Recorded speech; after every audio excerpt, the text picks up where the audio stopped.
For the final trade of the day, Mike Patton, head trader at Funder Trading, is in the hunt for stocks. Mike, what are you trading this week? Hey, everyone. So my trade of the day is, I'm not sure how to pronounce this, but I believe it's pronounced Haemonetics Corporation. The symbol is HAE.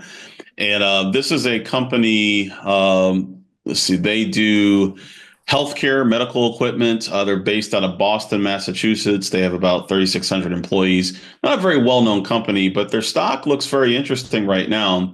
Currently, we're trading around $69 a share, but I do believe there's substantial upside potential. They just had earnings as well. They just came out and they did pretty well in earnings. So looking at the trend, their earnings profile has been getting better and better over time. Their price projections are up as far as what the analysts think. In fact, we have some pretty large potential upside potential for this stock. So we're looking at maybe 97.70 a share or higher from where it is now within the next several months to maybe a year at the most.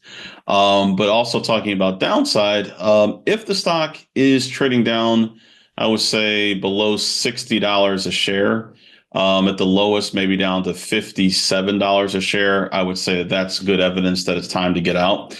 So we've got about a, something in the neighborhood of a $13, $14 a share downside, but we've got well over $30 of potential upside. So it looks like a good opportunity. People who watch our show are always looking for little talked about stocks. What's your strategy to uncover potential movers in the market, those little gems? Well, I have, I use some scanning software to basically locate opportunities, and then I analyze what I see. And what I liked about this stock when I looked over it is that, number one, I do see there's a increase in buying activity from institutional traders.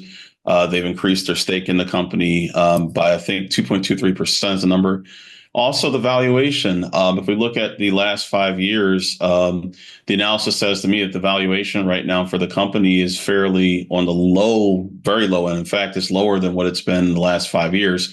So when you're looking at stocks for potential investors, larger scale investors are going to prefer companies that are perceived as undervalued, but are in a core industry that's pretty solid. And of course, healthcare, despite trade tariffs and all this other stuff, healthcare is still healthcare for the most part. So for the most part, I expect that this is a good company to look at. I do like to look for industries that tend to be more resilient. And plus, as we go through the rest of the year, summertime is probably going to be a little slow, as it typically is. But these are industries that typically are more consistent throughout the year. So looks like a good opportunity. Much appreciated. Thank you, Mike. No problem.